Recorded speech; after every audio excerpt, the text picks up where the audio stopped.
It's one at a time, and we'll get the job done. Y'all know what to say. On three. 1, 2, 3. And the home of the Jets.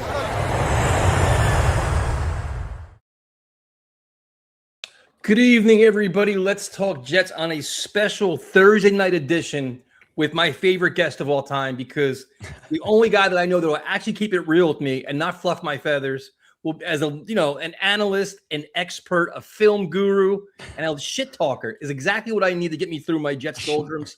How you doing, Joe? Yeah, you kind of warned me like, hey, this is gonna be super negative. Trust me, I'm fine. I am there with you. Dark times, but I'm always excited to join my yearly or 2 or 3 appearances on the show. I always enjoy them. So, dude, this is I'm gonna tell you. I'm gonna foreshadow what this can be speaking about for the next hour. Is I have no hope, dude. I am discouraged. I'm deflated. I'm frustrated, and a lot of it has to do with not even the state of the roster. It's the coaching staff, where I just didn't see enough this year. We talked about it a couple of times this year. Like, listen, it's going to be a work in progress, learning curve, all this stuff. Just be competitive, show improvement throughout the year, give us things to build off of, and next year we expect a lot more. Got the complete opposite. The team has more questions than answers. Special teams improved, great. Some penalties reduced, wonderful. Offense has no identity whatsoever. We don't know what it is. And the defense is probably one of the worst ones I've ever seen in my entire life. And they're saying, you know what? We're going to run it back. We're going to ignore the Jim Harbaughs, the Stefanskis, maybe Matt LaFleur. We're going to ignore all these guys and bring back Aaron Glenn, because his plan is this. Trust me, bro. That's the plan. He can't tell us a plan. He hasn't shown us a plan, but we got to trust him. And Joe, you're a long fan like I am, dude. I can't take it.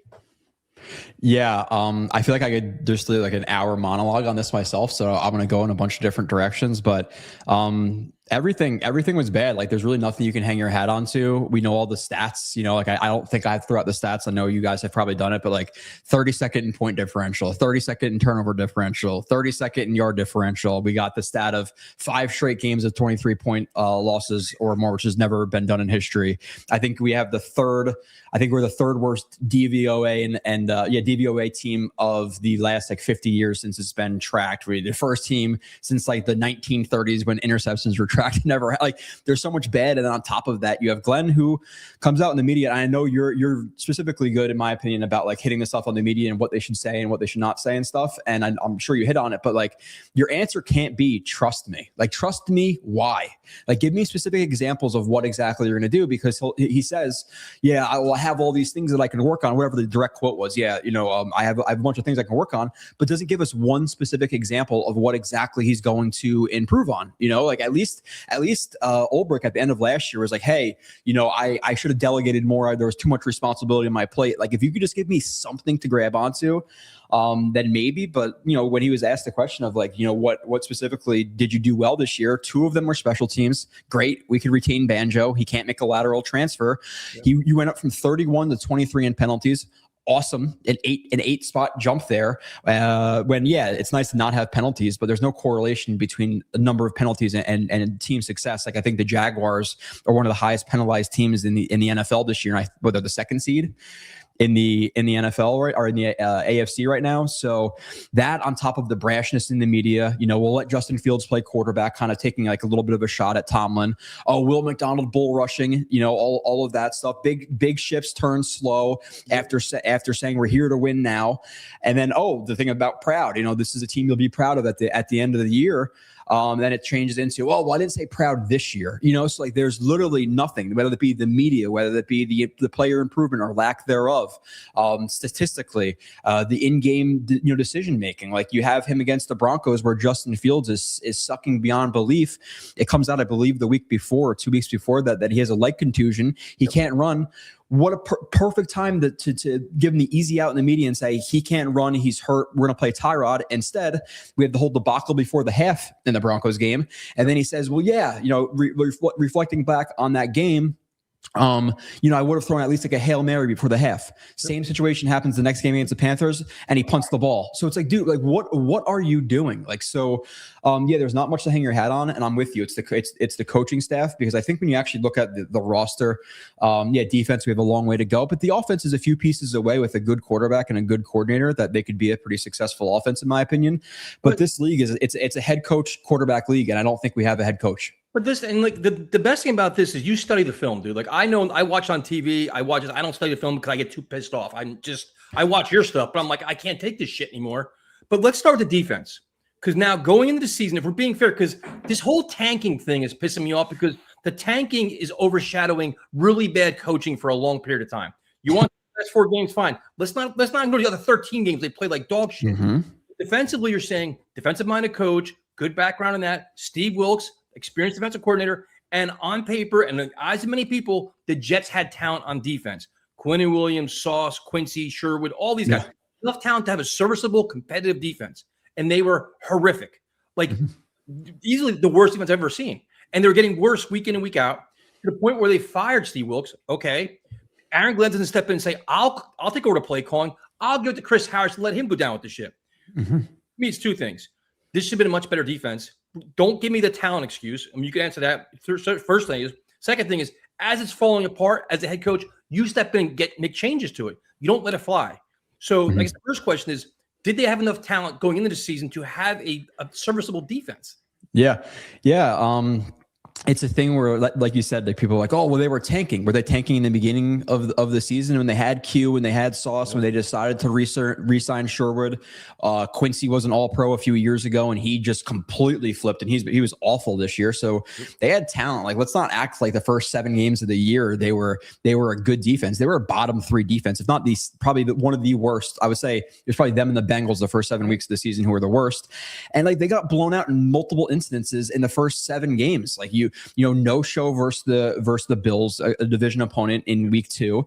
The Tampa Bay game, like again, there's context to everything, and I know that the final score, like it was close, but if Todd Bowles didn't take his foot off the gas or not in that game, miracle, block kick for a touchdown in that game. You get blown out versus the Cowboys. You have the debacle versus the Broncos. Yep. You get beat versus the Panthers. And even the Miami game, yeah, it was a 1-score game at the end of the game, but they were down 2 scores the entire time. They scored late, and there was an onside kick, so you really weren't very close in that game. So the first 7 games, I was just as angry. Now obviously the end of the season was worse, and I understand that people are like, oh, well, you can't ask for a tank and have it both ways or whatever, but there's like levels to this. Like there's other teams out there who are competing with lack of talent. The Raiders have a bunch of players, and I know the Chiefs weren't playing all their starters, but they beat the Chiefs. You're talking about, oh, we're playing backups. Who are the Bills playing? They were playing a bunch of backups too, and Trubisky, it was like 29-28 nothing in like the beginning of the 3rd quarter. So it's just a bunch of excuse making for Glenn. There are levels to how bad they were. It's like, oh, again, the tanking thing. It's like, okay, so I think we had the largest like point differential in December ever. So it's like no team ever was tanking. Like in the last 50 years, no other team was tanking. Like, why are we the worst tanking team of all time? I get tanking and being bad, but we're historically bad. But was it the scheme? Was it Wilkes' scheme, or was it the players? Like, to me, like I thought Jamie and Sherwood was a player on the rise. Like the contract getting captain, ball, like he got sideline to sideline, speaking to all these things. He was absolutely horrific. Quincy, they all went backwards. I'm like, did we overrate these players, or was the scheme so predictable and just awful? Yeah, I think they were so bad you can't like scapegoat one side or the other. To be honest, I think it was a collective, to be transparent. And sometimes it's hard, right? Because I think it's easy for people to place blame on one individual person, but like, how do we know exactly what's going on in the media rooms? How are they being coached? Because if Wilkes is saying specifically to Sherwood, whatever the assignment is on that play, look at the guy going to the flat, look at the guy going to the flat, look at the guy going to the flat. And then he takes the seam and you're like, bro, I told you 1,000 times going to the flat, So like there was so many like mess ups and miscues that I can't just blame one person. I think it was schematic, obviously the schematic stuff where like they were uber predictable on 3rd down, where they just basically ran man coverage, and every time, not every time, but plenty of times on 3rd down, teams would just run man beating concepts, mesh or rub routes or picks or whatever it may be. And there's very simple things the Jets weren't doing. And I don't want to get too much into the nerdy stuff, but like basically there's like banjo calls and top hat calls and all these things that you could do where like, hey, if receivers are picking or switching, like, cornerbacks kind of change their assignments in man coverage to pass off guys who change their leverage quickly.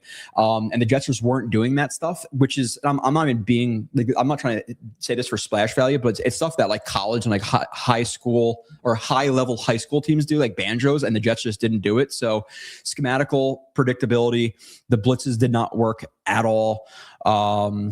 But on top of that, the individual guys regressed as well. But then and you can't just say like, oh, well, Sherwood wasn't as good as they thought he would be in this scheme. It's like, well, who freaking re-signed him? Like, he wasn't forced to be here, So like you have to blame that on the staff as well. So with how bad it was all together. It was the talent and it was them. But listen, like, at the end of the day, all pros on every level of the defense at the beginning of the year, and they were, I think, bottom 2 defense from the beginning of the year. And that's the problem I had. Like, oh, they're tanking. They have no talent. That's not true. They had talent. They either misused it. They didn't maximize it, whatever else. And now you look at it where you're like, Jermaine Johnson, all right, coming off a big injury. It's going to take time to come back. Complete non-factor this season. Will McDonald shows up like every third game to get his stats. And now you're looking into the offseason where like, all right, we need pass rushers. I thought you had to. Well, the 2 we have did absolutely nothing this year. Do you want to pick up Will McDonald's option? What do you do, Jermaine Johnson? Like, dude, how did 2 what you thought was young building blocks are both question marks now in contract years of all times. Mm-hmm. Yeah. I do think so. Like Will McDonald, I'm a little bit more positive on, just because I think that the ball was out so quickly because of all the blown coverages, that he was there sometimes. The ball was out so quickly. I'm not like glazing him. I don't think he was great this year. He was definitely disappointing. I just might not be at the level of disappointment that Jets fans are with McDonald, because it's hard to get to the quarterback when the ball is out immediately. Play action just destroyed the Jets. JJ was disappointing in general this year. Like, I don't think he was as strong as in the run game. There were some times he's getting handled by tight ends, which you don't see from him even in the run game. And then at the end of the season, talk about like players not quitting and everybody loves Glenn. Like I'm sure you heard the question a few weeks ago where, the lack of effort question, which by the way, Glenn then backtracked on that as well. Another thing he backtracked on, but JJ like scoffed at the question. Like he was annoyed by Glenn saying that. So I do think players quit on him. JJ, he was annoyed by it. And then also like, talking about players not quitting, did Justin Fields not quit on the Jets? Like refusing to come in? Like that's 100%. Quitting to me, So I'm concerned with those guys, and like I don't love just pass rushing DNs in general, just because it doesn't offer a lot of flexibility to your defense. You really want a guy who could play the run. Obviously, you want the pass rusher, but you need a guy who could play the run as well, because if you could take Will McDonald out of the run game with just a tight end, it offers a lot of flexibility to the offense in terms of like how they can align and handle that DN. So I don't love Will McDonald just as a player in general, like the player prototype. So we'll see what they do moving forward. Would you pick up his option? Probably just because of the upside of the pass rush. And it's not a thing where like, hey, the Jets are strapped for cash right now, you know? So like I probably would, just because, JJ, if he plays like he did this year, like he was a below average DN this year. So then you're going forward with nothing, where at least McDonald has a ceiling of like, he could be in the teens of sacks like every year. Like he has that potential. So I probably do, just because they have some money to throw around. Even though, while admitting that I don't think he's the best fit just overall on defenses, and Glenn's defenses tended to go with heavier DNs. So we'll see what happens with him. But yeah, JJ is a big question. And then they need everything on defense. They need defensive tackles. They needed DN like JFM. Man, I wish we had him.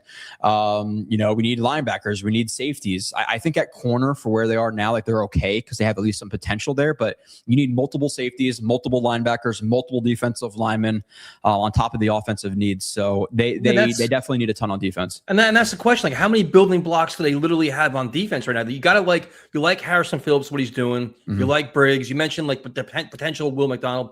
Linebacker, they have nothing. You like Stevens. Stevens was much better than we thought he was going to be. Brownlee showed some good things. At least showed some fight. He's competitive. Okay, fine. What was your assessment of Malachi Moore? Not so positive, I'll be honest. So. Yeah, he missed a ton of tackles. There was a lot of blown assignments. That first game he came into the Bucs game, he got beat. Like that one play, like right after the Jets scored, where it was like a post where I think Baker overthrew it or whatever it was. There was that play, and there's another play I think on the same drive where he overthrew one of the receivers, and it was towards the sideline. That was Malachi Moore's assignment.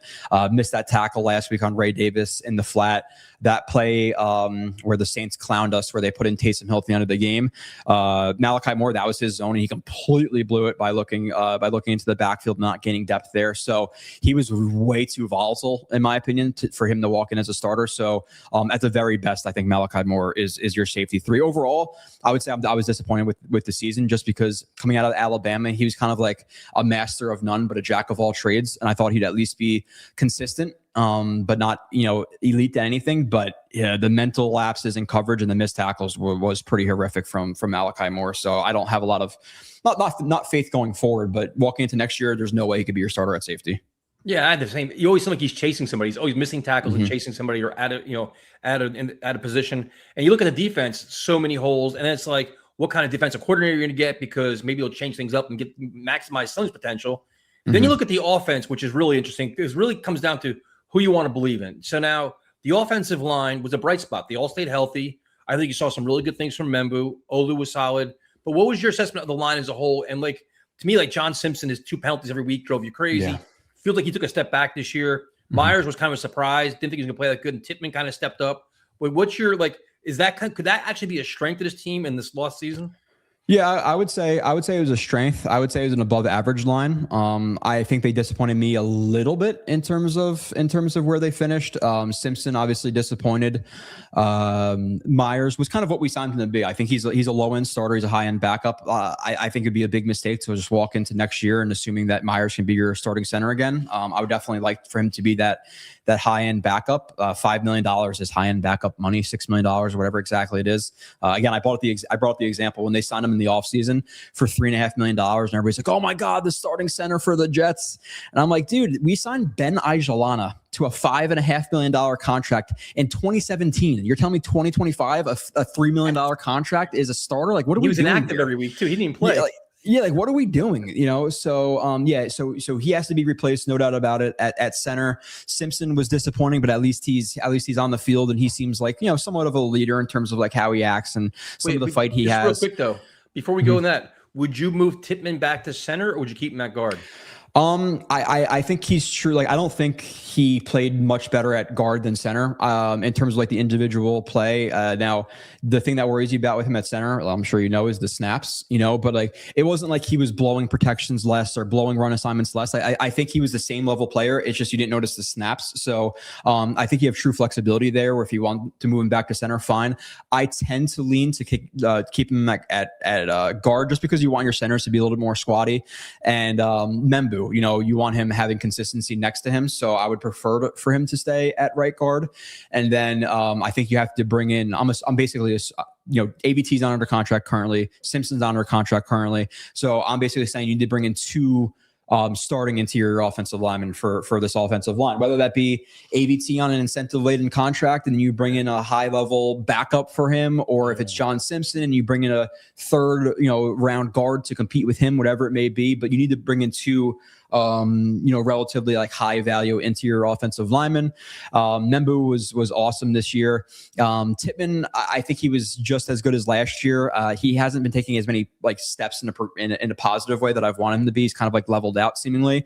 And same thing for Fashanu. I thought he was not good in the beginning of the year, but I expected him to improve more than he did. I thought he was plus average, but I expected he could be, more towards the, top 5, top 10 tackles in the league, where I think he's more towards the average level of tackles. So I think, both Fashanu and Tippmann, in terms of the progression, disappointed me a little bit. But overall, I think this is I don't know, how do you quantify it? I haven't watched every offensive line in the NFL, but like the 12th, 13th, 14th best offensive line in the NFL. So now, again, reminder that I'm coming into this ridiculously negative, because I hate everything right now. Based on the potential underachieving of the offensive line, because I think we all think Olu had a lot of talent. Simpson kind of went backwards. Myers was. Can that fall on Steve Hyden at all when you have a first-time offensive line coach? Because to me, it just pisses me off. That's what would be the strength of your team. It's like to take a chance on a first-time O-line coach. I know Glenn knew him from Detroit, tight end background. He knows how to teach. To me, it's like, all right. And you saying Olu didn't really progress as much as you want, and it's like, all right, that could be coaching. Like, bring me Bill Callahan, bring me somebody else. Like, bring in like a legitimate expert that's going to push these guys and has been there, done that. Am I wrong with this? Yeah. I wasn't like overall disappointed with how they played as a unit, but obviously, you know, if we feel that Fashanu could have taken more steps in a positive direction, then you can potentially put that on hide. And again, it's a thing where I don't want to be a fence sitter, but what is he teaching them? It's kind of hard to know individually at times. But with that being said, like just the overall mindset or like how they went about getting the staff, right? Like, have we seen the Jets bring in a rookie DC before, or rookie head coach who's a DC? Yeah, they've done that plenty. They did it again this year. You know, a rookie O-line coach, a rookie linebacker coach, a rookie tight end, I believe a tight end coach, you know, a running back as a quarterbacks coach. That's excellent, you know. So yeah, I hated the approach that they took with hiring the staff. I think at the bare minimum, they need to bring, I almost feel like they need to bring in every single new position coach on defense, right? Because D-line underperformed, linebackers underperformed, safeties underperformed. Maybe corners, like, okay, Stiggers took a positive step and whatever. Like, okay, maybe the cornerback coach can stay. But on the offense, at the bare minimum, in my opinion, you need to bring in a quarterback coach whose resume isn't littered with guys like, I don't know, Desmond Ritter, or like that's who you're bringing in to develop, Justin Fields. And if it's like Dante Moore or whoever it is, I'll have no faith with London. And then on top of that, Engstrand, he's a hard judge, and maybe we'll speak about him in a little bit. But with what he was working with, it's kind of hard to exactly judge him. But I think you need to bring in some type of offensive assistant for him, some type of like vet guy. Well, I mean, yeah, especially if you're going to go the rookie route with the quarterback, you can't hand Dante Moore, Charles London, Tanner Engstrand and say, here you go, enjoy, go prosper. Not going to happen. I think you got to overhaul the offensive staff too. Just bring in a consultant, dude. I don't care what it is, an offensive Todd Haley, North Turner. I don't care who it is. Bring in minds that have been there and done it, actually work with quarterbacks before. Not asking a lot, but it's just like, and then what pisses me off is, you just talked about it. Well, we got to revamp the defensive staff. We got to kind of fix the offensive staff. We're basically revamping the entire staff in year 2. What does that tell you? The guy made a lot of but so you look at the offensive line, there's some pieces there. The running back position is interesting because Brees finally got his 1,000 yards, whatever. Braylon Allen gets hurt on a fucking kickoff return, which is absolutely ridiculous.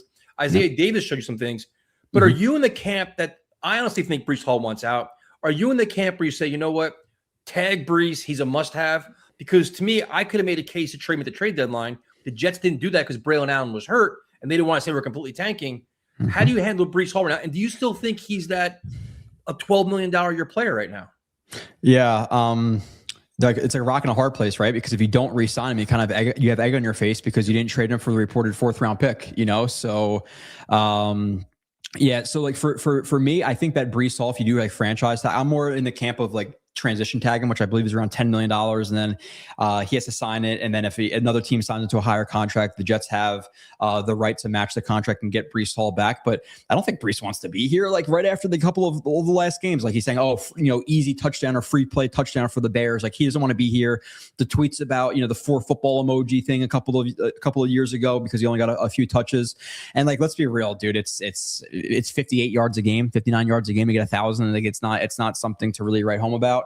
And I don't want to be like overly negative here and take like shots for no reason. Brees Hall's not my cup of tea in terms of like just how he acts. I think he's a little bit of a diva. But with that being said, I think you're almost forced to re-sign him. One, because you have egg on your face if you don't, because you're not getting a comp pick for him because you're going to offset the contract he signs because of all the guys you're going to sign this year, and then. On top of that, listen, if I think he's worth $10 million and they pay him $13 million, am I going to lose my mind about $3 million? I'm not. Because take a backup defensive tackle. If that $3 million that you're overpaying him is going to make the quarterback you're bringing in feel more comfortable because you have Brees Hall, fine. With that being said, do I think he is what we thought he could be? Do I think he's a top 5 running back? No. Am I with the people? Oh, well, if we let him go, he's going to be Saquon Barkley. He's never proven he's even close to Saquon Barkley. So I think he's closer to average than he is to elites. The year prior, not this last year. I think this last year, he was plus average. The year before that, he was straight up bad. Like in terms of fumbles, drops, yards after first contact, everything, he was very bad the year before. So I think he's a 10 to 15 overall running back in the league. And so I think you probably have to overpay him a little bit because he doesn't want to be here or, the franchise tag or whatever it may be. But again, if that $3 million is going to make the quarterback's life easier, whoever they're bringing in, then fine. It is what it is, even though I don't love him, like the personality for me personally. Yeah, I'm kind of out on Brees too. Like you said it really well. It's like I just don't like his personality, how it's going in business. He's probably tired of losing, tired of this area. It's like you want to change your culture. That could probably help you a little bit, getting kind of a disgruntled guy out of here. Look at the tight end position, which is one we had high hopes for with Mason Taylor, Stone Smart, this great friggin' free agent signing, Jeremy Ruckert. And you saw some good from Mason Taylor, but he's also hurt a lot too, which kind of dampened things. I also question how they use him in the offense too. Seemed like they didn't like the scheme plays for him or give him opportunities. The play calling me just didn't make any sense. No play action pass, no screen passes. Like it just made no sense at all to me. What was your assessment of Mason Taylor in his first year? Yeah, so I feel like I tend to be more negative than Jets fans, and or like initially, and people hate that, but for the most part, we should have been negative over recent years with some of the acquisitions they've brought in. Mason Taylor, I'm pretty high on. I actually really liked what he did this year. Injuries, are they fluke injuries? You don't really know. I don't think he was injured a ton at LSU, but he was a much better blocker than I expected him to be coming out of LSU. So he really did well there, specifically in the run game. He took a huge leap from where he was at college. Most of his catches were contested. I know he had a few drops like later on in the season, but like so many of his catches early on in the season were contested. He's bringing most of them in. And then people bring up like, oh, we didn't break tackles. He didn't get yak. It's a lot of the opportunities he had was like, it was like a hitch that was covered up as he was catching the ball. So how can you get yak on a hitch? Like it doesn't really happen a lot in the NFL. So Mason Taylor, I was actually really impressed, or I was impressed with. I'm assuming that's like a stats thing, but if you actually watch him like snap to snap, he was impressive. Caught mostly everything until later on in the season. Blocking was better than I thought it would be. And tight ends is one of those positions in the NFL where it takes a bit to adjust because of how much you're asked to do. So I was impressed with Mason Taylor. I was impressed with, and listen, not a lot of guys improved, but Jeremy Ruckert improved as a blocker this year. Where going into the year, I thought he was unrosterable. Now I think he's a solid tight end 3. I don't want him as a 2. I want him as a 3 going into next year. I love having good tight ends. I think it offers a lot of flexibility to your offense, just like we were kind of talking about with McDonald thing with blocking, getting blocked by tight ends. So I think you add another body to that room, like a quasi starter tight end 2, and I think we're in a good spot. I'm actually higher on Mason Taylor than probably people would expect. All right, so now we're going to go to a position the Jets never adequately address over every year, and that's wide receiver position. Because wide receiver, you have Garrett Wilson. Yeah. Arian Smith has just been a project that's kind of a special teams guy now at this point, never uses speed downfield. You got A.D. Mitchell, you got Mechie, you got a cast of characters. I thought Isaiah Williams actually impressed me as a wide receiver, to be honest with you. But how would you assess this group? Are there any guys to build on, or do we still have to get 2 more wide receivers for next year? 2, 3, maybe 4. Yeah, realistically, like just not kind of falling in love with guys just because they're on the Jets. I think they have 2 receivers. So like, obviously I'm not saying like, Mechie can't be a 6 or Arian Smith can't develop into a 5 or whatever it may be. But I think they have 2 receivers on the roster right now who would play for any other team, and that's A.D. Mitchell and it's Garrett Wilson. I think that A.D. Mitchell could be a 3 or like a really high-end 4. I think for the Jets, he's probably a 3 in terms of targets next year. And I think you have to bring in a receiver too. Garrett Wilson's like your slot, your Z, where you can move him around a lot. A.D. Mitchell's your X, and don't misconstrue X as being the number 1. It's not how it works. X is just like the guy who could take the top off the defense, which Adonai Mitchell can do. And we saw that in the first game against the Pats. It's just the Jets never went deep, and Fields can hit guys deep, etc. And whatever it may have been. So I think he's like a decent starting receiver with a lot of potential. So, but past that, I think they need a 2. You can convince me they need a 4, a 5, and a 6. Like I'm not going to be brokenhearted if Mechie or Tyler Johnson or Arian Smith is gone next year. So I think they have 2 guys at that spot. So if you bring in like a Lemon or something like that, the 16th overall pick, and Mechie's your 4, Arian Smith and Tyler Johnson, like, okay, I don't think it's a terrible spot to be in, but they have to add a starting level receiver. And, typically it's 11 personnel. So you have 3 starting receivers. So they need to bring in 1 more legit guy. Yeah, the offense is just like, you don't even know what half these guys are because the quarterback play was so bad.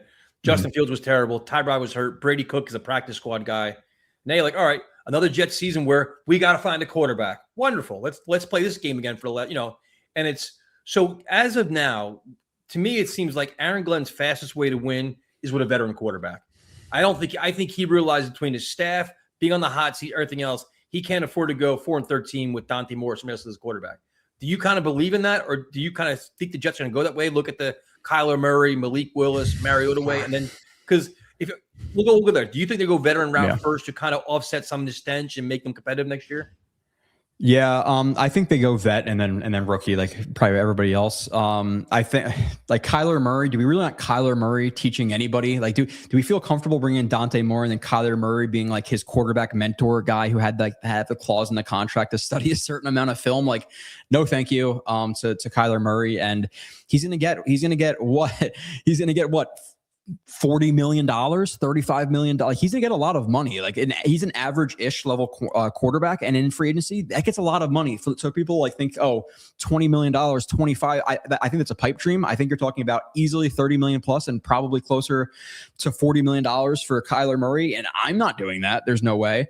And then even like people talk about Malik Willis, like yeah, maybe depending on the price, but let's be real here, dude. Like he has 600 yards and 6 touchdowns over the last 2 years. Like it feels like a little. And again, I'm not saying he will be this, but does it feel like a Matt Flynn type of situation a few years ago, or actually many years ago now with the Packers? That's exactly or like for what's the Tanner McKee? People a couple of weeks ago were like, oh, a second round pick for Tanner McKee. Why? Because he played well in preseason. Like I could show you Christian Hackenberg versus the Giants for a couple of drives. So we trade a second. Like, what are we talking about? A second round pick for Tanner McKee? My ass. Like maybe a late round pick, a 6th, a 7th, a 5th, maybe. Fine, but no. So I think most likely it'll be a guy like and he's under contract. But say what you will about his game, but I think a Kirk Cousins in terms of like the mindset and teaching the rookie would be absolutely perfect because like, yeah, when he's in, we're not going to be living and dying with every win and loss next year. We kind of know where we're going to be. So I would like a Cousins if he's not under contract. Maybe like him and Mariota or Cousins and Joe Flacco or something like that. I would prefer to, obviously depending on the price, right? Like I don't want to blow $30 million on Cousins and Mariota combined. So it obviously kind of depends. I would like to bring in a Cousins to Flacco and then a lower tier type of guy along with a rookie. I'm not in the. I think Willis is going to get overpaid, and then Kyler Murray just absolutely not. It feels like you're kind of like halfway in, halfway out with Murray because he's good enough to be a starter, but then a bridge at the same time. Like it's too much for me. I think if you sign Murray, he's your guy. Like you have to go in with that mindset because he's going to cost a lot of money. Yeah, Kyler Murray makes me nervous on so many different levels, dude. Yeah. You want to change your culture and build up your quarterback room. Doesn't seem like the guy you want to put your money and put your stock into. Now everybody's saying, well, now we got to go draft a kid. And fine, let's play this quarterback game again. You had the Mendoza, you had the Dante Moore argument. A part of like, again, I'm not this football expert by no means. I'm never going to pretend to be one. To me, what I think of after Mendoza, a lot of these guys are projects. They're not day one starters that need time to get better, which means not when, you get Kyler Murray in week 6. Oh, Woody Johnson says, no, that play Dante Moore now. I think these guys need a lot of help. They need time to groom. You need a legit coaching staff to do that. Are you kind of in that same mindset? Number 2 pick in the draft is great, but I'm nervous about this staff developing this quarterback class. Yeah. Well, you're not confident in a running back developing your quarterback. This is one where it's going to sound a little bit crazy. I think the margin between the quarterbacks is much more slim than people think. I think Dante Moore could easily be the first pick, and even Simpson. I think, and again, you know what it is, Tyson? We can talk about this for hours. People are so results-based, they're not going to actually look at the context of the situations they're in. I think if you take Ty Simpson, you put him in Moore's situation or Mendoza's situation where they have really good run games, they have good offensive lines, they have better coaching, where they have a lot more manufactured yards on on screens, on bubbles, on this type of stuff, then it would be a different situation where and I brought up an example, and this is a super simple example, and I'm oversimplifying it, but it's for a point. So versus Purdue, you have a ball where Mendoza underthrows a slot fade by quite literally 15 yards. It is a horrific underthrow. Receiver catches it, breaks 5 tackles, runs in for a touchdown. You have Ty Simpson, who's playing Oklahoma. He gets to his 4th read. The backside concept is a Mills concept, nerdy thing. You have a dig route in the interior. You have a post route on the exterior. He reads the dig to the post. He gets to his 4th read on that play. He throws a dot to the post, but the post doesn't think he's getting the ball, so he stops running. And then people are like, oh my God, terrible throw by him. It would have been a beautiful ball if the receiver didn't stop running.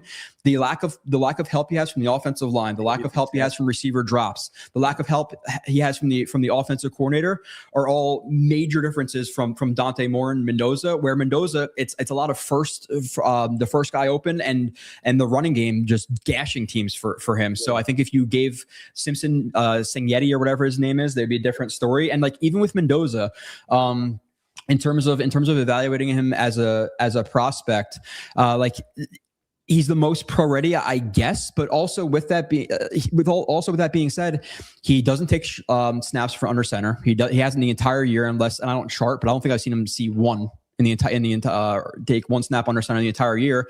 And he's heavy RPO, like almost not just RPO the entire time, but a lot of RPO. So he has to develop as well. And then one of my biggest problems with Mendoza is his reaction to pressure sometimes is not great. In terms of being reactive versus proactive versus pressure, he's a guy who at Indiana, he reacts when a guy is on his lap, and it will work at Indiana when you're playing Indiana State or Kennesaw State or whoever he was playing in some of these games, and even in later games, it'll work. But when you got, like Max Crosby or Myles Garrett in your lap, it's not going to work the same way. So he has to be much more proactive versus pressure. So I'm concerned with the RPO heavy offense. I'm concerned with the pressure and the proactivity versus it. And then the offense he's coming from. So I don't think Mendoza is some slam dunk to be a good quarterback prospect. I'm just being honest. And again, I'm not comparing him individually to this player. So breathe. But I'm sure people were saying a lot of the similar stuff about Josh Rosen, right? He's so smart, he high floor player. He's elite processor, and he sucked, so like it happens. So whichever of these guys you had won, I would not blame you for. And this doesn't sound crazy. Trust me. I have 120 plays of each guy. I've watched every single game and broken them down. I've done multiple breakdowns on the Jake Asman show every week where I'm showing exactly what I'm talking about. So I'm not just saying stuff to say it. Ready? Break. Simpson's my quarterback 1 right now, which sounds crazy. Fine. But I think if you put him on a different system, I think he's the best processor. His problem for me is the reaction versus pressure sometimes a little bit sketchy, which I do not love. Admit that. I don't love that he's 23 years old. You got me there. And I don't love the fact that he's 6'1", barely 6'1". So I don't love those things about Simpson, but I think he has the highest ceiling. I think right now he's the best processor. I worry about the accuracy at times, but he also injured his elbow, I believe they said versus Oklahoma. So he's been injured for 3 games now. So it makes sense. He's been a little bit more inaccurate. But and again, people are so results based where they're going to go and Oscar the Grouch. Fine. Tell me exactly why Oscar the Grouch, you don't like him. Is it because he lost the games? Is it because he had 60 yards rushing where Mendoza had 150 from his rushing offense? Like, you have to look at not just, his team is winning games and all of that stuff. You've actually looked at individual plays.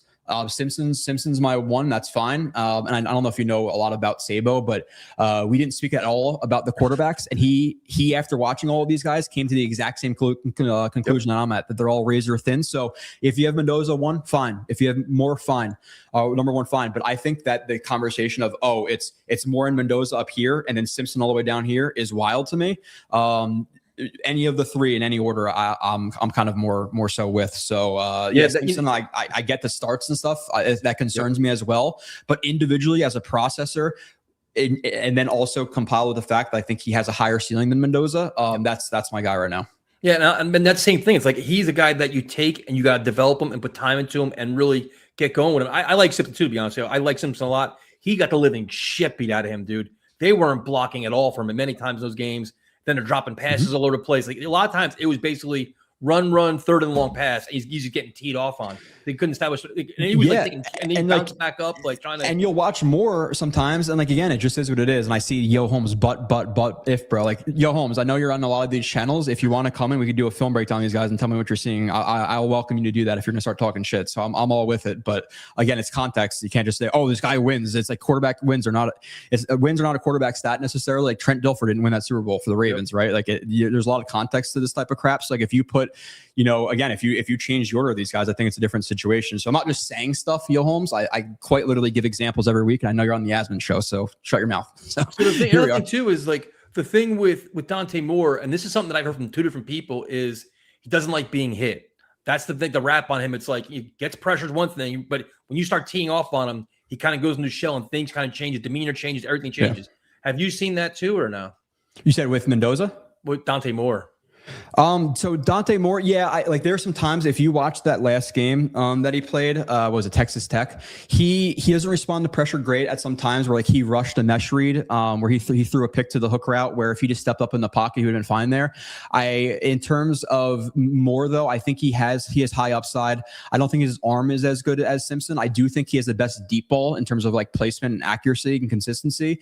He's very smooth in the pocket. He's very quick, not overall like super fast, but quick. So, I'm worried. I'm worried about all of them versus pressure, to be completely transparent. I don't think any of these guys are a slam dunk. It's not a thing where like I'm stamping any one of these guys like, oh, can't miss prospect. I'm just giving my honest opinion of these guys. I don't think any of them are slam dunk, but Mendoza is reactive versus proactive versus pressure. Don't love that. Moore can rush reads versus pressure. Don't love that. And then Ty Simpson is kind of the polar opposite of Mendoza, where he almost reacts too early to pressure sometimes, where it's like, hey, dude, just chill out a little bit, you know? So I don't think any of these guys are excellent versus pressure.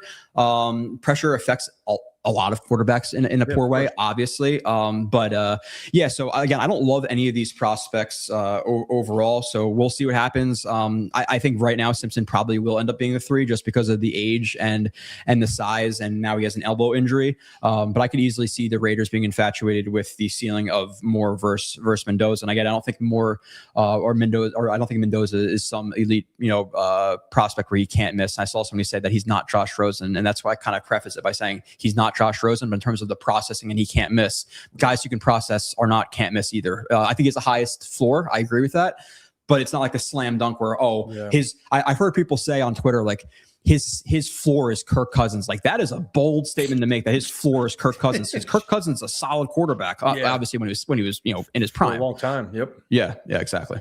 So this is a really good question. How do the top 3 QB compared to last year's draft class? Because last year, that's a really good question, actually.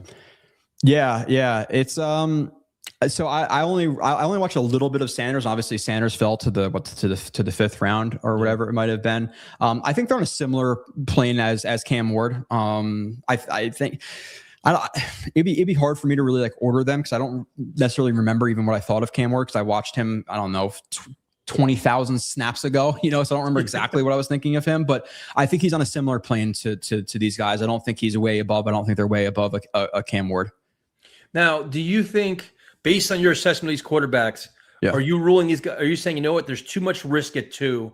Let's go best player available there, and then get it with the second first round pick. So you still because like you said, if you're not, these aren't slam dunk guys. Yeah. You have a lot of concerns, but listen, man, we can't afford to take a bust here or take that chance. Are you in that boat where it's like go best player available, maybe trade back, or are you going to take one of these guys? Like I think the problem with quarterbacks is right. Like if that's your plan, what happened? Like let's say they like Ty Simpson more at 16 and they like Moore at 2.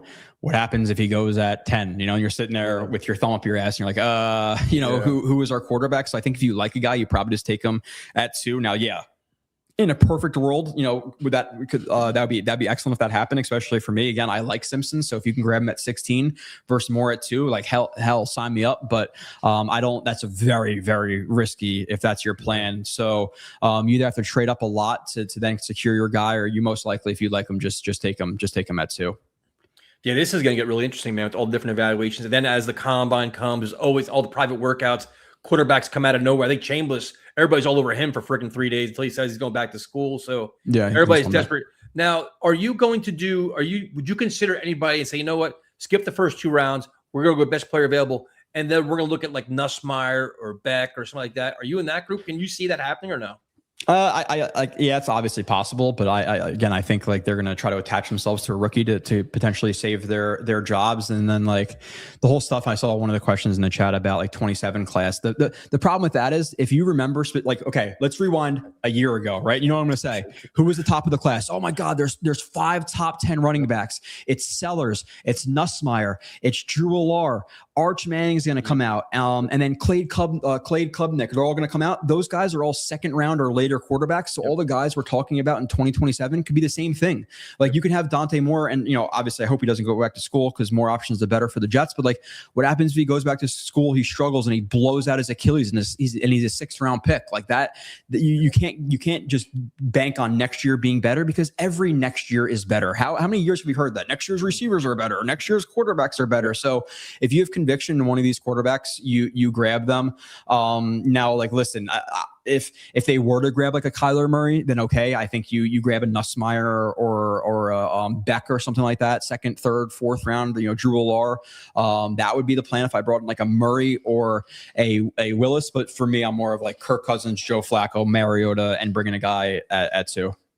Okay, so now this is where my negativity kicks back in again, where I'm looking at the state of the Jets. Was it 15 years no playoffs, 16 years, all these losing seasons, all this different stuff going on.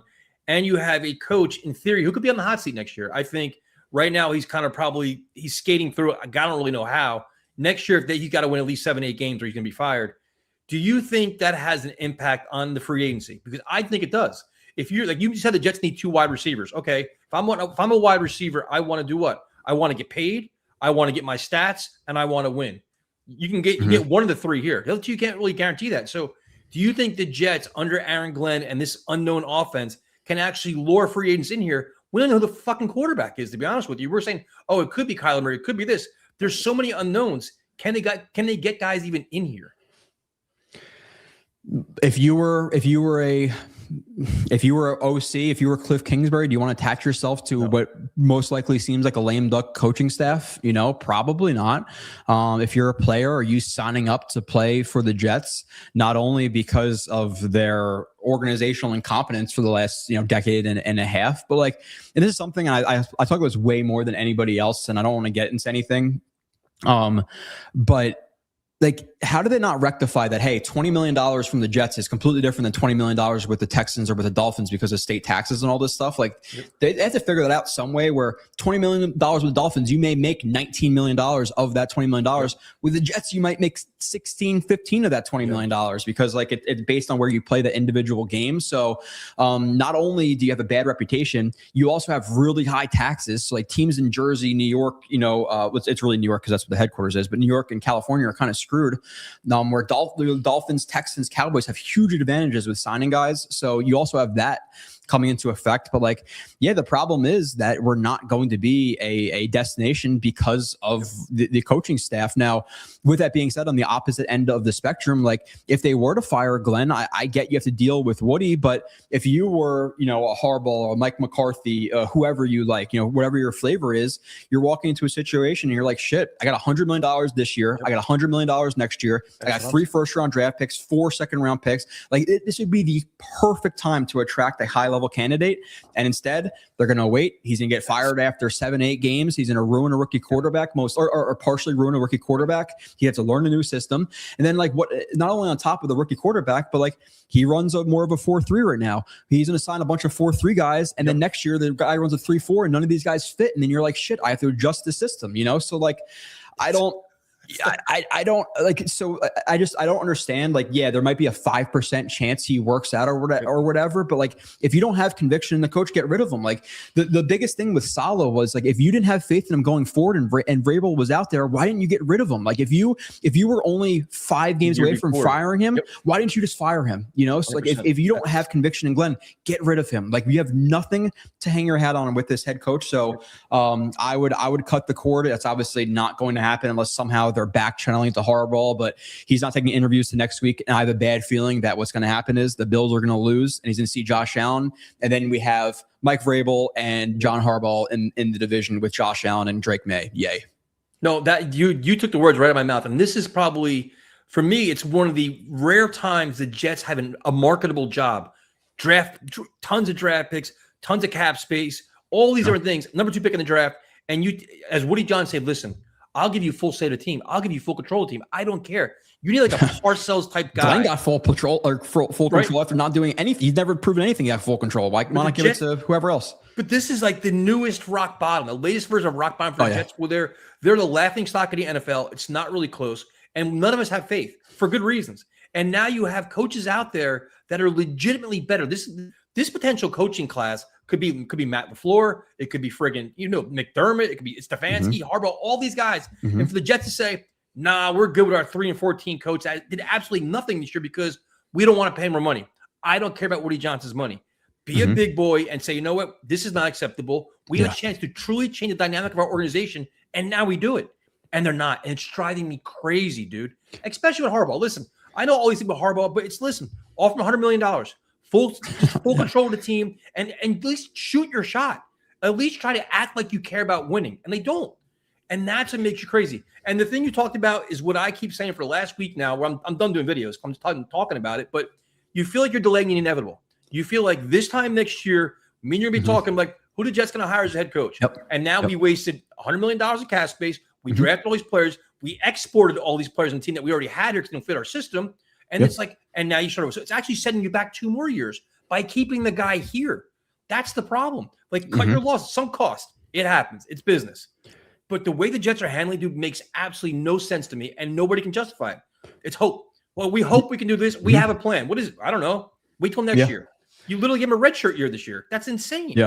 Yeah, historic outlier in terms of like bouncing back from this. I talk about all the stats and how bad they were. There's the stats of like, the team. There's only 2 coaches who won under 4 games, and only 2 of them have made the playoffs. And one of them is Zach Taylor, who has a Hall of Fame quarterback in Joe Burrow, and then one of them is Dan Campbell, but he just missed the playoffs without Ben Johnson. So how great is he even really? We're not even necessarily sure. And we'll see if they get Mike McDaniels. I think it'd be a great hire for him or for them, because apparently that's what they're looking into now. But to your point earlier though, like everybody's saying, well, go get Wink Martindale or Jonathan Gannon or Raheem Morris.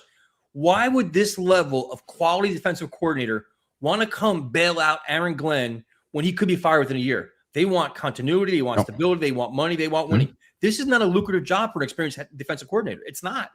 No, exactly. So you're gonna basically bring in, most likely, it's not an A-level coordinator. It's a B-level, C-level type of guy. So you're already taking a hit there. And like you said, there's really nothing to hang your hat onto with Glenn. And there's the class is good. Like even a Mike McCarthy sitting out there. Like I don't love Mike McCarthy because I think he did disappoint a lot with Rodgers in terms of how far they went to the playoffs with the top 5 quarterback of all time. So I'm not infatuated with him, but I feel like he's almost the guy to bring us to like 9 wins, 10 wins, and like just bring us back to respectability where you don't have, and it's a little bit of a joke with the media that like everybody shits on the Jets and why would you want to go to the Jets? Why do you want to go to the Jets? But nobody's talking about the Raiders or the Browns or the Cardinals the same way they're talking about the Jets. So I do have an issue with the media, and maybe that's just I'm a Jets fan, and excuse my French, but like fuck everybody else. Let us be in our own misery. But nonetheless, like we have a stench around us. I think it's less than a 5% chance that Glenn works out. Being realistic, like that's just my feelings. There's nothing to hang your hat on to. Like at least, and I'm not saying this for splash value. Adam Gase versus Aaron Glenn.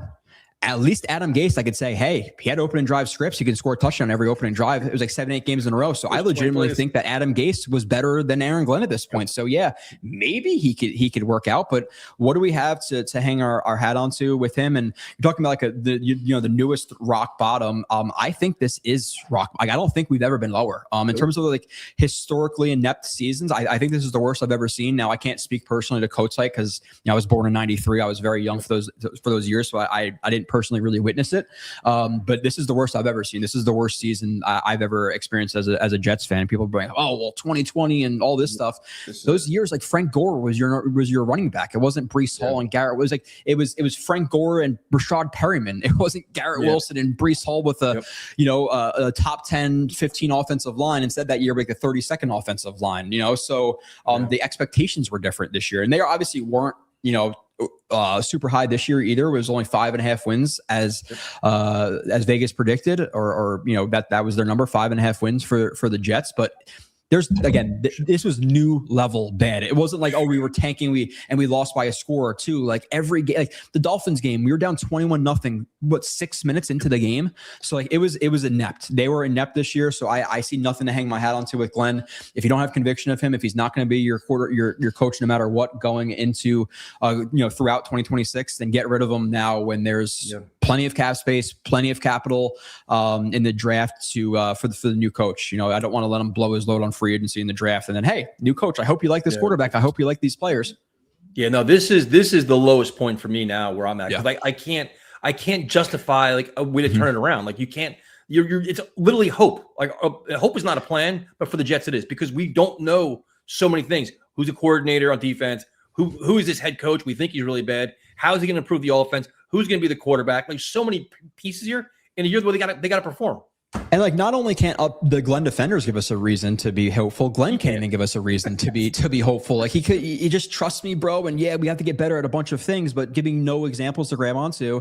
And the one thing I didn't even comment on, like the $50 million and whatever he's making, $50-60 million over 5 years, whatever. Woody Johnson's a billionaire. His $50 million is my $100. If I had to pay $100-$500 to get Glenn, out as the Jets head coach, I'm doing it. I would donate $500 to get rid of Aaron Glenn, GoFundMe. So, and with that being said, like, it's not like, okay, so what? Let's just say $10 million for an easy round number that they're paying him. So what? Now you owe him $40 million, going forward. If you cut him a year early, like it's $10 million. Like you're not gonna. It's $10 million. Like who cares? Like most likely you get rid of him anyway. So like, oh, Woody Johnson doesn't want to eat 10 mil. He's a nepotism baby who inherited a company, who doesn't do shit, who's a billionaire. I think it's more of a pride thing. This is his guy. He expressed how much he likes him. He has egg on his face a little bit with the whole solid decision, last year. So I think it's more of a pride thing than anything, in the fact that he was an ex-Jet who he personally likes. And like, let's be real here. Woody Johnson's a little bit of an idiot where he buys into the rah-rah stuff, but the rah-rah stuff is the coaches of old. Like they still exist, the Harbaugh is more of like the leader, the Tomlins are a leader, but like a lot of the new successful head coaches, look at Liam Cohen, Duval, like everybody's like, oh my God, what a nerd. The players love him because he dominates schematically, same thing for Ben Johnson. Like you have to bring something X's and O's wise to the game, and you don't win in today's league by rah-rah. Like that wins you shit in high school football. But listen, for me personally, my feelings are, if you're making millions and millions of dollars, like that's going to motivate you more over Glenn saying like, yeah, guys, we got to be tough. Like if the money doesn't motivate you, Aaron Glenn's not motivating you. Like maybe it makes a 5% difference, maybe 10, but it's all about X's and O's, and Glenn has shown me nothing in terms of X's and O's and how he speaks to the media in terms of like game planning and stuff. There's nothing impressive there from Aaron Glenn. Literally nothing, not one thing.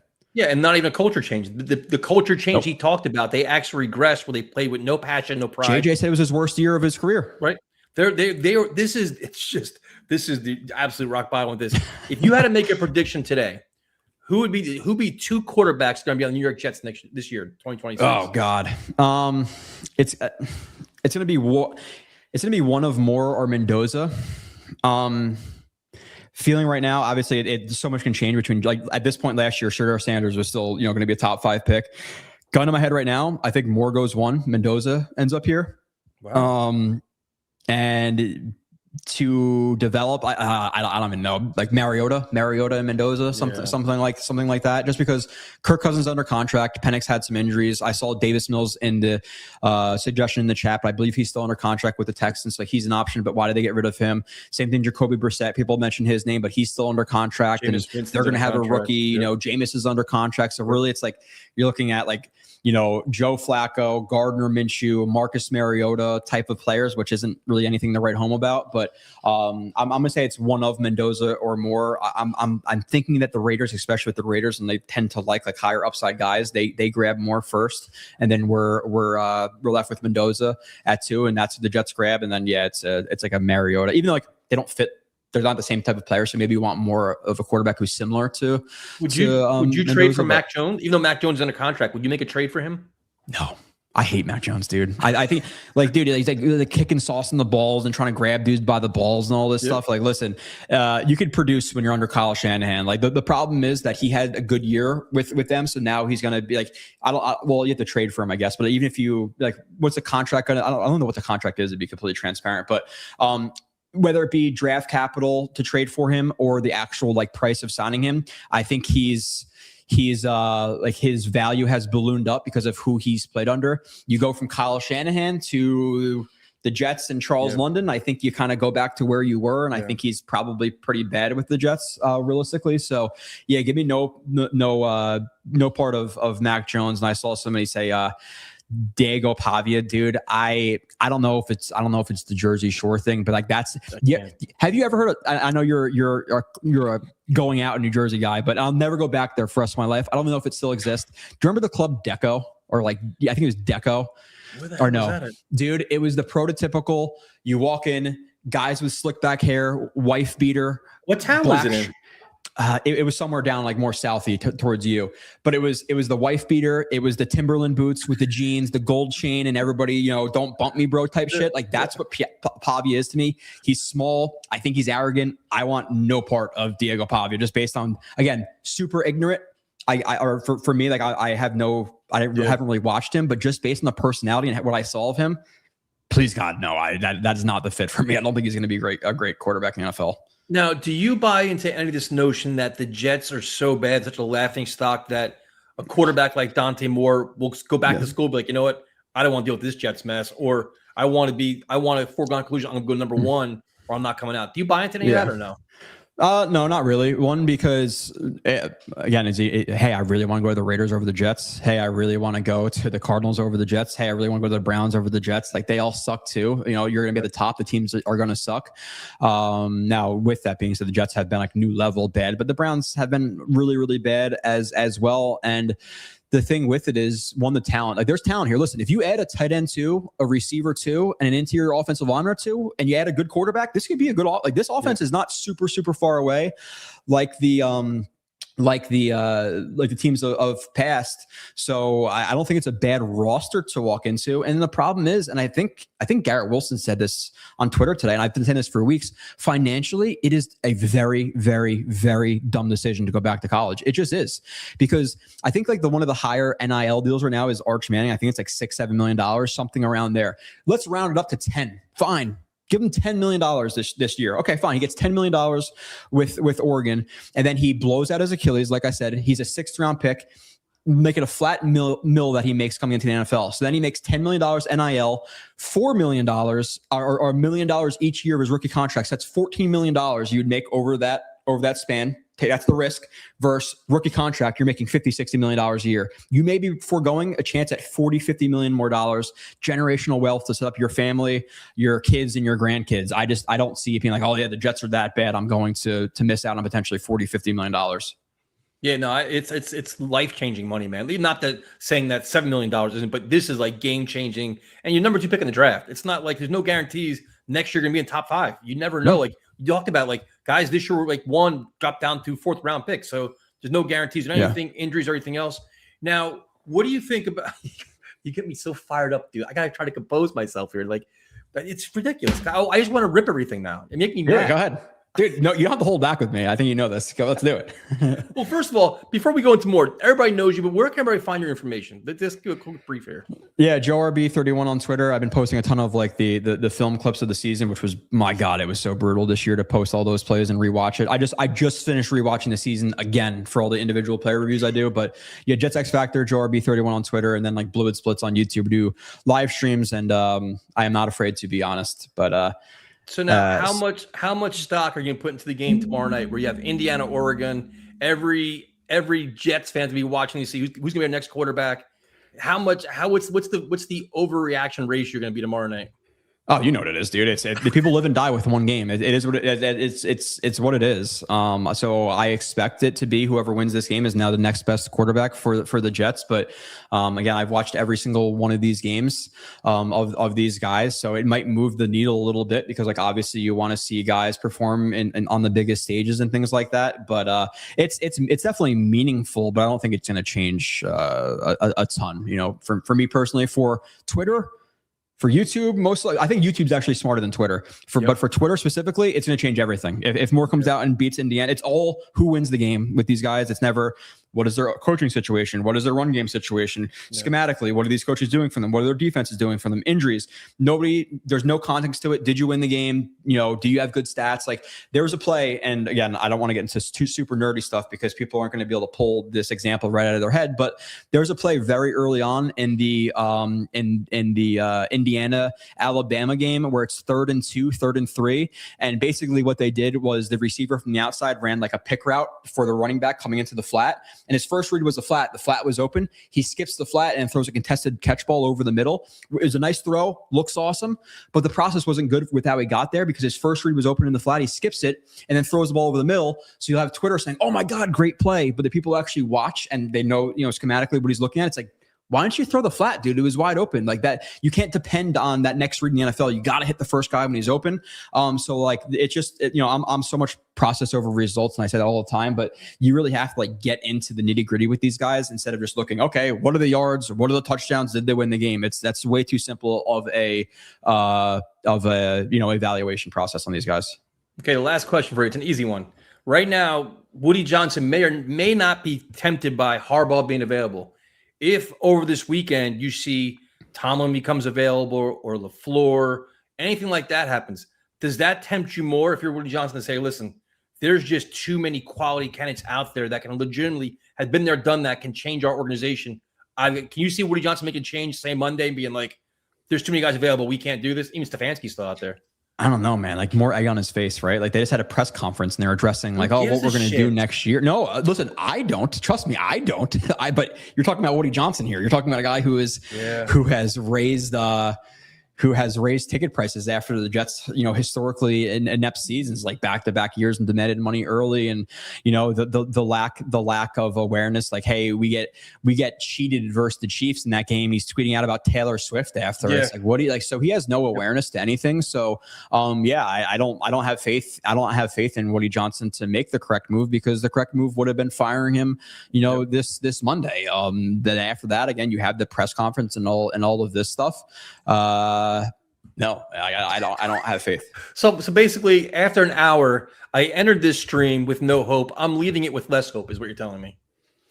If that's how you take it, dude. Like I listen, I know don't know the flavor of all the streams you do and stuff, but I'm with you, man. Like I'm not just buying in the buy-in. I've done that since 2015, since 2013, since 2014. Like this is worse than it was ever with Bulls. It's worse than it was with Solid. It's worse than it was with Gase, in my opinion. So no, like I'm not just gonna be like, no, listen.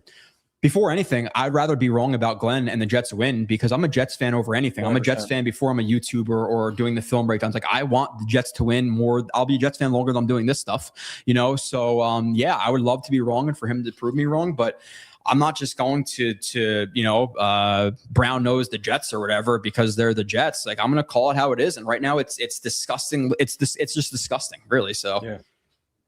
No, that's where I'm at. Like most of my stuff's been pretty negative, dude, where I'm just doom and gloom because like I'm done trying to buy into it or generate interest or generate. I'm like, I just can't, like my football brain's not allowing me, because we've seen this before too many times from the coaching staff, from roster decisions, making bad decisions with, going forward. And you just worry about being in the same spot next year, wasting the cap space, wasting the draft picks. But, you know what? We should have fired him last year. No shit.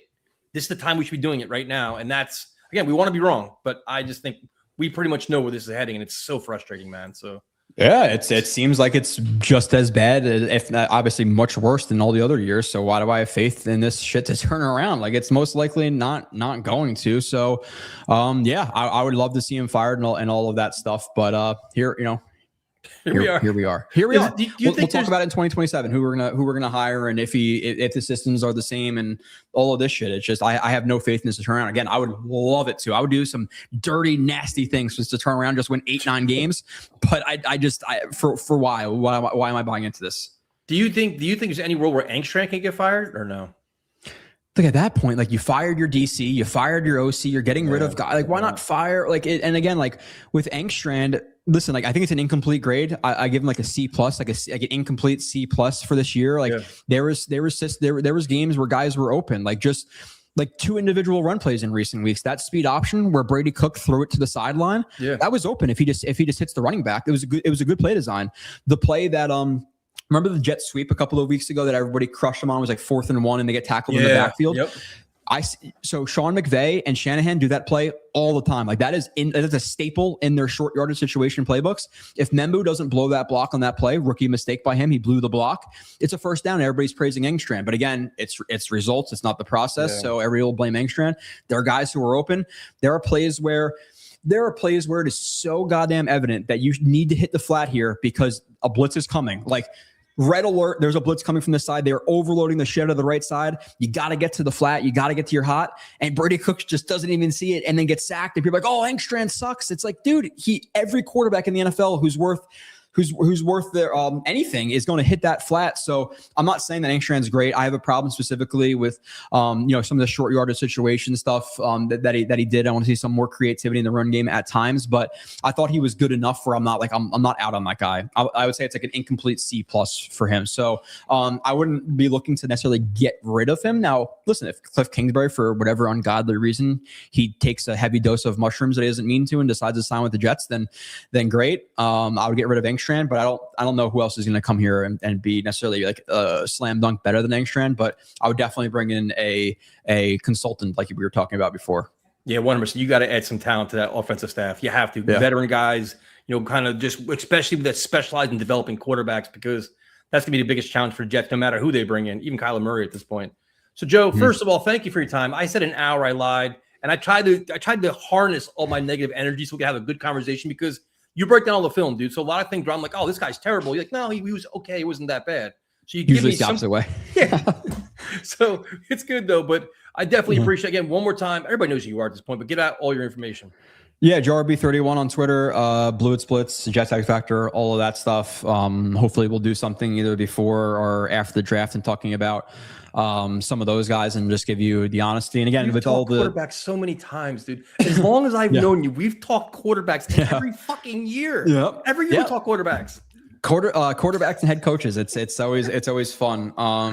But yeah, really like if, for the people who are out there and if you watch all these guys snaps and you have your convictions in the quarterbacks, great. But I urge people to not build an opinion too quickly just based on results or based on one or two games. If you do want to know more about the Jets' potential quarterback going forward or the future, again, I think 100 plays of each of these guys. I want to go through each play and individually show you what is the scheme, what are they reading, what is the situation, the play call, the defense, all this stuff, and where do these guys succeed, where do they fail, and I'll show you why I think that the margin between these guys is razor thin, where some people think there's massive gaps and stuff because usually of a game or two and the result of the game and the stat line. So I just try to give you a lot of context into why I'm thinking the way I'm thinking, even if I'm wrong, and I'll admit I'm wrong, but again, I'll at least give you, reasons why I think I'm right or wrong or whatever it may be. Your Super Bowl prediction is what? My God, I haven't really even thought about the playoffs this year. Do you have a graphic of the playoffs right now? I mean, no, I'm trying to think like who's even in it. Graphic? Yeah, you don't have a graphic. We're lucky that you're even clear. I'm hoping. I'll say while I stall and try to pull up like the graphic. I'm hoping for the teams who have been historically bad, like the Jets. Like I would like to see the Jaguars win, even though it'll burn a little bit just because like the Jaguars just hired a new head coach, Liam Cohen. Maybe we could have had him, whatever it might have been. But I'll root for the teams like the Bears, the Jaguars, the Texans. Who I think Texans have been bad. But like realistically, dude, I have a bad feeling it's going to be the Pats, which I do not love. And then NFC side, just because of their coaching and the quarterback, the Rams. I'd say like maybe Pats Rams. Gun to my head right now. Repeat of what was that 2001, 2000? I'm going to go Rams Bills, but Rams Bills or Rams Texans. Yeah. So my concern is watch our luck. It'll be Pats. Pats will win the Super Bowl. Bills lose this week and then they get Harbaugh and then they're better for it. So I'm both. Obviously, I don't want the Bills are playing the Jags, right? I'm really hoping that the Jags beat the Bills, but then also with that being said, then Harbaugh is going to be interviewing with them, probably no doubt, because another early playoff exit for the Bills. So, I'm hoping for Jags Bears, but I'm thinking it's probably like Pats Rams if I had to guess, gun to my head without even really looking at who exactly is in it. I know who's in it, but top of my head, I'm kind of forgetting. That was a curveball for you. Well, thank you again for joining me. Thank you everybody for watching too. Tuesday night, I promise a much calmer show because the last couple of nights I've been just off the rails. Be Tyson. Be you. Be unapologetically you. We're gonna embrace calmness and just we're gonna overanalyze Dante Moore and Fernando Mendoza. This is not the Tyson I know. I'm disappointed. Don't let whoever you're co-hosting with box you in, Tyson. You be unapologetically you. Listen, even the early YouTube days, you were more negative. These people have no idea what the Jet Nation Tyson was like. So bring him back. I miss that, dude, Tyson. Don't be too positive. Today's what, Thursday? Tuesday night, I was with Jet Central. I was off the rails for an hour, dude. I ripped everything. I like the ball boy, everybody. I was just do it. I just couldn't. What do you have to be positive in right now? What is the reason? Again, trust me, bro. With no examples, no bullshit. You know, like do not let people box you in, Tyson. Be unapologetically you, like I said. Joe, thank you for joining us. Thank everybody for watching. Tuesday night, we'll be recapping the college playoffs, the NFL playoffs, and talking about why Aaron Glenn should still be fired. We'll talk to you guys later. J-E-T-S,